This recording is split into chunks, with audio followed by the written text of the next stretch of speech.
Cold, warm, and hot audiences. So the goal of this workshop is to learn the difference between cold, warm, and hot audiences so you can target effectively. So here's what we will cover.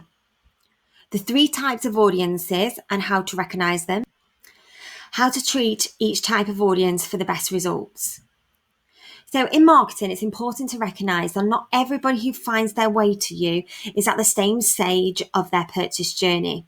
So you can broadly categorize your audience into cold, warm, and hot, with each of these types of visitors requiring a different response for the best chance of making a sale. Cold, warm, and hot audiences. So these 3 types of audiences are largely categorized by 2 things. Firstly, their level of knowledge the audience member has on your business already and how close they are to making a purchase. So with this in mind, it should be quite easy to work out whether somebody qualifies as cold, warm, or hot. A cold audience has no prior awareness of your website, brand, or business. So they don't have a particular need for anything that you're selling. They might have come across your site through casual browsing or clicked on an ad that attracted their interest, but they are unlikely to be receptive to sales messaging. A warm audience may have shown some interest in a product or service you offer, possibly by signing up to an email newsletter or having been referred by a previous customer. They might have found you through social media and perhaps they visited your page before, maybe even looking at what you sell.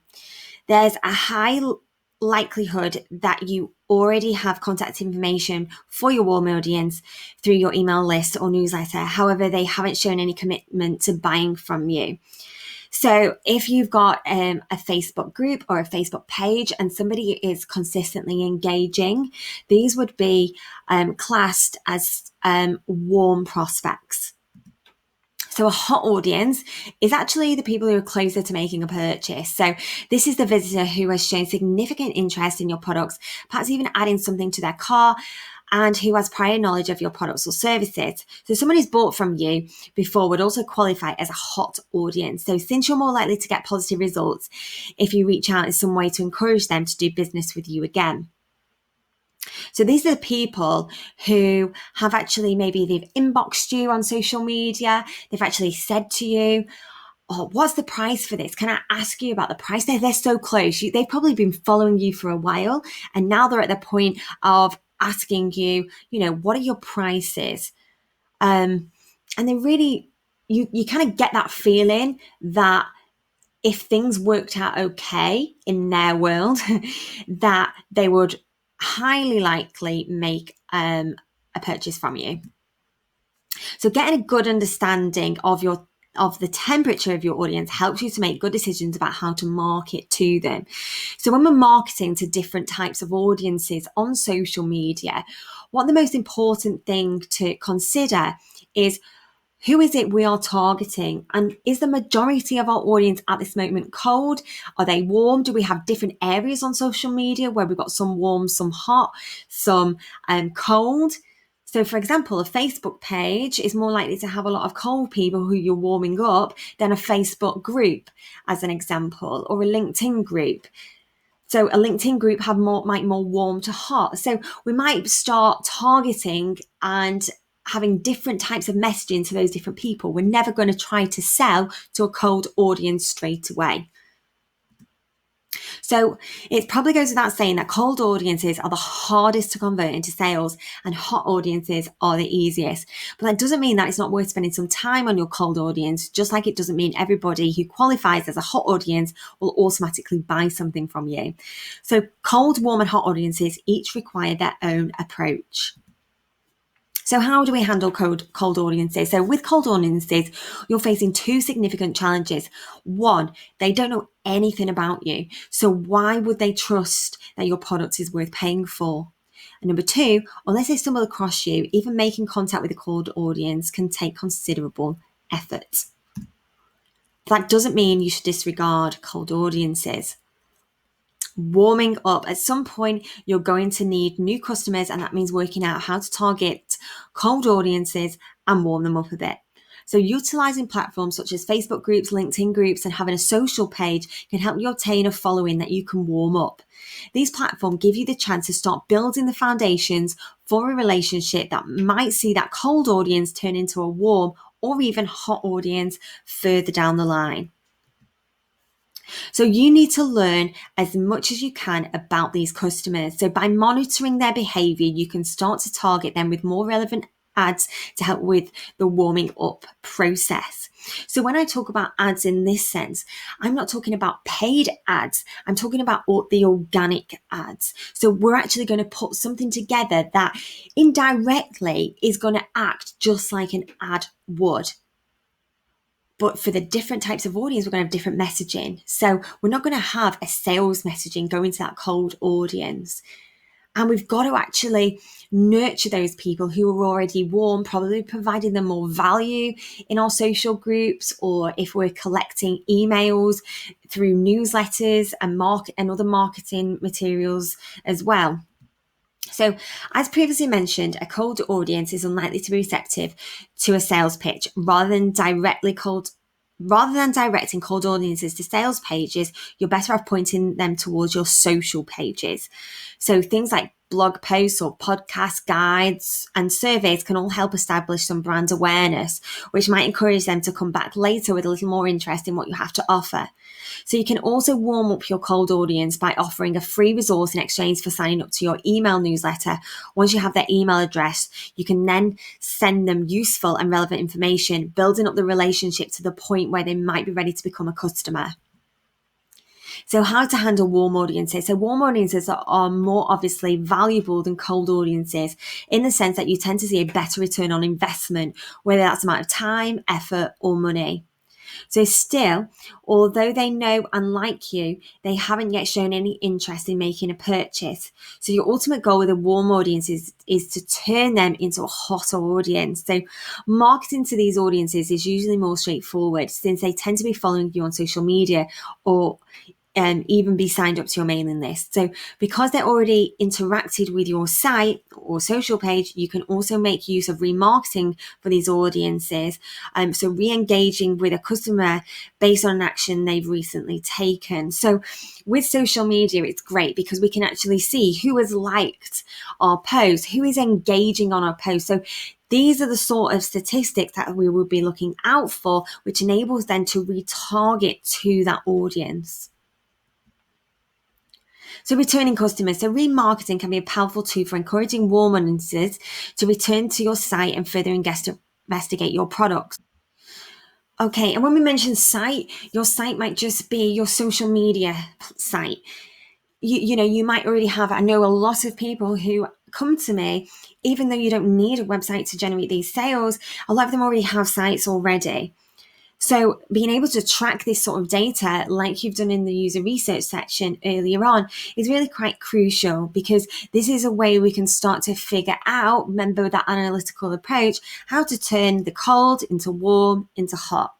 So the best kind of content to direct warm audience to us is anything that will remind them of their interest in your product. So that includes things like product demonstrations, webinars, free tools, trials, information on events or offers. And there's things like Instagram stories, Facebook stories, LinkedIn posts, Facebook posts, Instagram posts, Twitter posts. There's so many different types of ways that you can generate some interest into your product and take them on that journey. And it's all about the hook, which we're going to talk about a little bit later on. So you don't want to put them off with an overly aggressive sales pitching, but pages that provide real value while also putting your products or services in front of them gives you the best chance of warming up your already warm audience. So many of the relationship building tools that you might apply with cold audiences can also be beneficial with warm audiences, since you want to ease any concerns of skepticism that might get in the way of them taking the plunge and making a purchase with you. So a huge part of encouraging both cold and warm audiences to eventually make a purchase is building up a relationship so they feel that they can trust you and the products or services that you offer. So, how to handle hot audiences. So, the hot audience is in many ways the ideal audience. This is somebody with a level of established trust in you or your brand who is ready to make a purchase imminently. But you don't want to take for granted that hot audiences mean automatic sales. You still need to pay attention to their individual circumstances and make sure the conditions are right for the purchase. So, what we don't want to do is we don't want to try and sell to somebody who might not be a right fit. So we don't want to try and push our product or service on somebody. We want to make sure that where they are right now, we can really help them. Because if you try to onboard somebody to purchase a product or join a program that you've got and they're not a right fit, that's not going to be good for one, retention, and two, referrals. So not all hot audiences are created equal. So different potential customers have widely varying budgets, for example, or different degrees of urgency for the product you're supplying. So if you sell homeware, for example, there's a world of difference between the customer who's ready and excited to upgrade their fridge freezer and the customer whose fridge freezer just broke and they're trying to find someone to keep their frozen peas until they can get a replacement delivered. So both might be ready to make a purchase now, but both might qualify as a hot audience, but they're approaching the purchase from completely different angles. You should be directing your hot audiences to sales pages, channels or service pages, and any available offers to really make it easy as possible for them to go through with the purchase. So a lot of the time we'll be speaking to these people over social media, and we might then say, right, they're ready now to make a purchase. How is that process going to look? That's the first thing that you need to kind of consider. So are you just going to direct them to PayPal? Are you going to actually send them a PDF? Have you got a sales page? How's that process sort of pan out? So how can they actually make that purchase easily? That's the most important thing. So as a customer with a high degree of urgency might be put off by attempts to upsell them, where a customer who's making purchase from a more relaxed position might be more receptive. So this is just part of why the more you know about your audience, the more effectively you can market to them. So this is going back to the user personas and things that we've covered earlier on. So in a similar vein, you can use remarketing strategies with hot audiences to remind them of products that you might have viewed earlier. So what you actually essentially are doing is you're keeping tabs on those people who have engaged with you on social media so that you can re-engage with them. So are you taking them from one group to another? You know, a lot of people in social media groups, especially like Facebook groups, they take them to another channel, maybe another maybe you might do a private webinar, or you might just do a live video on YouTube, a live Instagram post. You're directing those people. You might send them a message over Messenger and say, would you like to come and join me? I'm doing this video. I thought it would be really interesting to you. Because you already know that they've engaged, you know that the likelihood is they're going to say yes, and you're going to provide them more value. You're warming them up, trying to turn them into a hot audience. So once a customer has bought from you, they remain a hot audience. You should put the effort in to re-engage with customers a period of time after they make a purchase to see if you can encourage them to return and do business with you again. So it's having that strategy, that forward-thinking approach. So it's always easier to persuade a previous customer to return and make additional purchases than it is to convert somebody new. So don't waste the opportunities presented by previous buyers. Okay, so your homework. So decide whether the following people could be best described as cold, warm, or hot. And the reason why I'm getting you to do this is because once you can actually do this for, a hypothetical situation, you can then start to apply this to your own business. So for each, suggest how the site owner can maximize their chances of getting the person to make a purchase. And this is really great because sometimes taking ourselves out of our own situation that we're in can sometimes be really easy to look at things from an outward perspective. And maybe if you've got other people who are doing this course as well, getting them to actually help you out and working collaboratively on this and you helping them is a really great approach to do this. And outline your own strategy that you could use to turn cold, warm, and hot audiences into hot ones. So what does that look like?